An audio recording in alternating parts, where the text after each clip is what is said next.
Hi everybody, Kimberly Crawford here for My Favorite Things Stamps, and today I'm going to share with you how I am going to recreate these gorgeous Christmas tags that Keisha Campbell has made. Keisha always has the most classy and elegant and beautiful projects, and so I'm looking forward to sitting down and recreating those. So before I got started, I just sat down and I cut and die cut some of the pieces that Keisha had used, and I think that's the best part about the tags is grab some of your favorite colors and supplies and patterns and use those to keep creating all the elements so that all your tags are cohesive. Plus it also makes it simpler to make the project. So let's go ahead and let's get started. Now Keisha used a stencil on her on white cardstock to create her stripes, but I didn't have that stencil, and so I thought, well, I can still make the stripes. I'm just going to use one of the pattern papers in the Dots and Stripe neutral pack, and there we go, and I have it. So even if I don't have the same supplies as Keisha, I can still create some of her same look. So that worked out really well. And then I cut the next element, and all these elements are from these Dynamics gift tag greetings, and I love the way everything works together and coordinates in layers. So I cut this base tag, I cut the inside, I cut the little piece here, and I also cut the little star from there. So I have all my elements all ready to go. So let's assemble a little bit here. I love this reinforcing spot here on the tag. I think it's nice to add a little bit more color and add a little fun detail. So there we've got that. And then I like how she took on her tag, and from Hand Lettered Holiday, she stamped this Holly Jolly, and she just used some coordinating ink with her cardstock, which happens to be electric red. I'm going to ink up my stamp.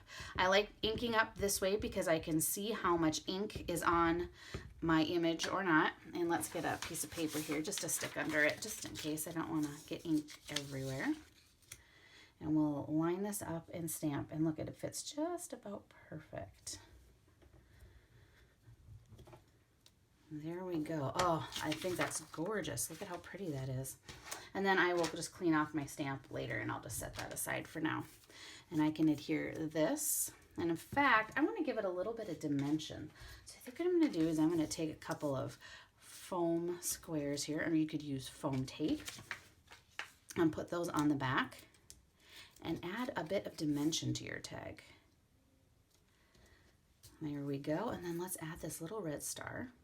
Put some glue on here and stick this right here. Now you can see that my star is a little bit smaller than Keisha's, and that's okay because it still has that same look using elements right out of the tag. And I don't have the same green ribbon, but I did find some dark green ribbon, so I could just go ahead and tie a really nice little bow, or just even do a square knot on the top here.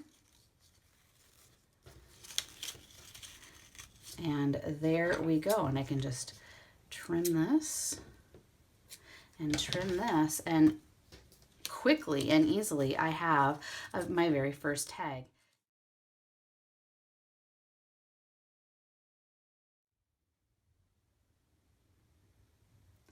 Keisha's second tag has some gorgeous texture on it, and the way she created that texture was really clever.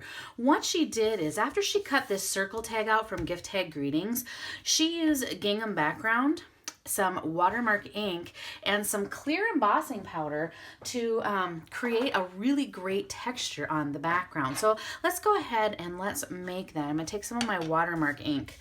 Watermark ink is a clear ink. It works really well for embossing because it stays wet longer, and it just works perfect for that. Before I stamp this though, I want to make sure that I pass my embossing buddy over this because I am going to be embossing on this. So before I do that, let's do that. Make sure we got enough ink here. Grab a piece of paper and let's go ahead and stamp over this. Try to get it straight. So I'm going to try to line my stamp up so that my gingham pattern is straight. All right, there we go. And then we'll put some clear powder over this. I like to use the detail powder. It's a finer embossing powder, and it really brings out all those tiny details in these images that we want. Sprinkle it on there, and then tap the excess off. I'm going to go back and get this side because my hand was in the way. All right, there we go. When I have my embossing powder, I like to use a piece of scratch paper like this, and then I just funnel the rest of the embossing powder back into my jar. And I'm going to go ahead and I'm going to heat emboss this. Now, when you're heat embossing something, you got to remember that you're going to move the heat gun around, and you're also going to wait from when the embossing powder goes from flat to shiny, and you'll see how that works here.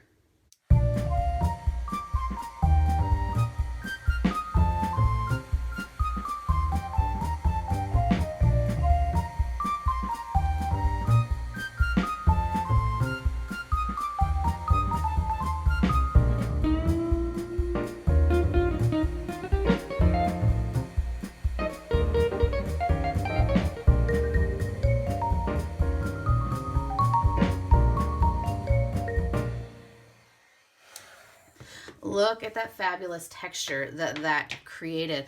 I would have never thought of doing this, and I think the results are gorgeous. Great, great idea. So then what she did is she embraced the chalkboard trend, and she used the inner circle from Gift Tag Greetings that fits perfectly inside the tag and cut it from some black licorice cardstock. And then to fill it in, she used a snowflake from Snowflake Flurry to stamp it. So before I stamp this again, I'm going to make sure that I use my Embossing Buddy. So what this is a kind of a static remover, and it will stop your stray embossing powder flecks from getting where you don't want them. And I'm going to use the same watermark ink again because it'll stay wetter longer. Line up my image. And this time we're going to use some detail white powder and bring this image out with some white powder. All right, look at that. And sometimes you might just have to blow away a little bit of the excess. Funnel back my extra powder. Fold this one more time. And why I'm using this is because normally I would heat on a different surface, and I don't want my embossing powder to heat into my cutting mat here. So that's why I'm sticking a piece of paper underneath it. And let's go ahead and let's heat emboss this. And again, we're going to go from this flat look to a shiny look.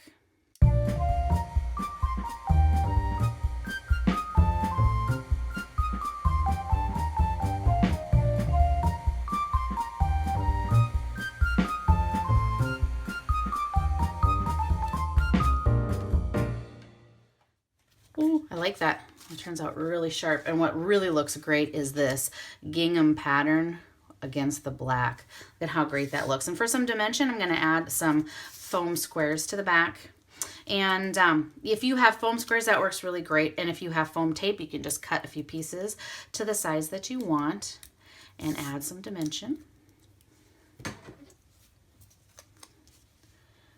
my snowflake up. And one last thing here is she stamped a really cute sentiment from a Gift Tag Greetings that I have here, this little ho ho ho. And she did this tone on tone as well. So she used the same color ink as she used from her cardstock. So this is Field Day. So we'll ink this up with some Field Day ink. And remember, I like to ink this way so that I can see how much ink I have and make sure everything's got an even coverage. Stamp this on here. You know what you could do actually is, you could do the same thing as the base of the tag here and stamp that in clear and use some clear detail powder. That would make a really great finish as well. One last touch, we'll take a little bit of twine and tie these tags together.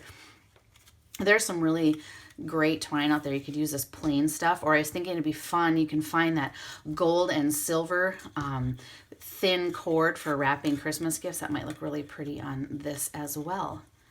Here we go. And we'll adjust our ends here and trim off the extra. And there we go. We have this great tag with lots of texture. I just think that that's really cute.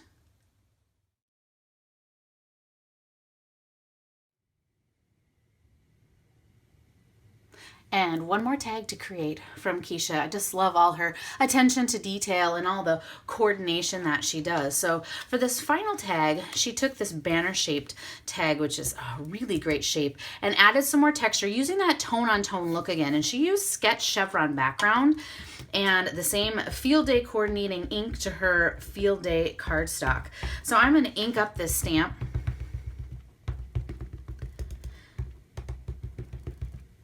And go ahead and stamp this background onto the tag. This is such a great way to make kind of your own pattern paper using stamps and backgrounds. All right. Oh, that's really great. Oh, I like that. Very cool. Then she went ahead and remember, she made that stenciled cardstock using a stencil that I didn't have, but I had pattern paper from the Dots and Stripes Neutrals pack. So I went ahead and cut out another piece from that pattern paper that would fit inside here, another one of those nested images. And to keep with the same idea and the same look for all these tags, I'm going to foam mount this piece to my base tag and add some dimension. And then the next piece she did is she used that same shape, but what she did is she stamped the sentiment and then heat embossed it, and it's a pretty great result. So I have this sentiment here, and this is from Hand Lettered Holiday, and I'm going to use some Versamark ink again for embossing. But before I do that, I want to make sure that I get my embossing buddy over the surface of this to help stop any stray flecks from being around. Ink that up.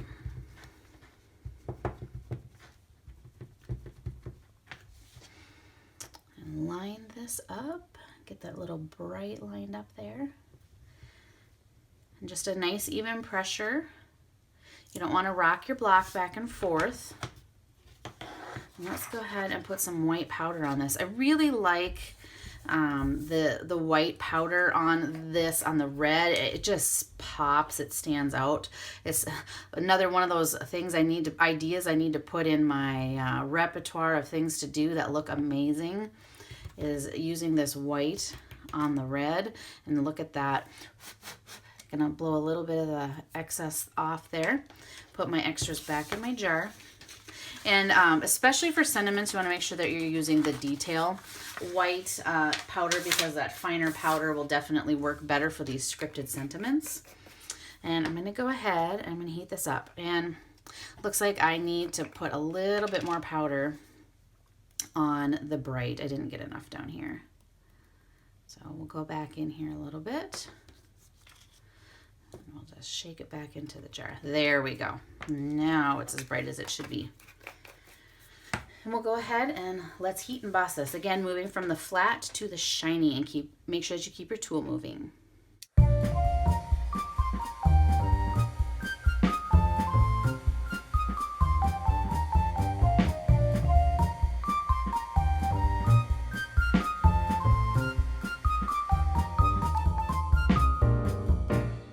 we go. Oh, I really like that. It is really sharp looking. I'm going to go ahead and adhere this to this tag. I'm going to put it a little off center, because then the stripes are going to show behind the stripe pattern paper. Going to do it like this, I think.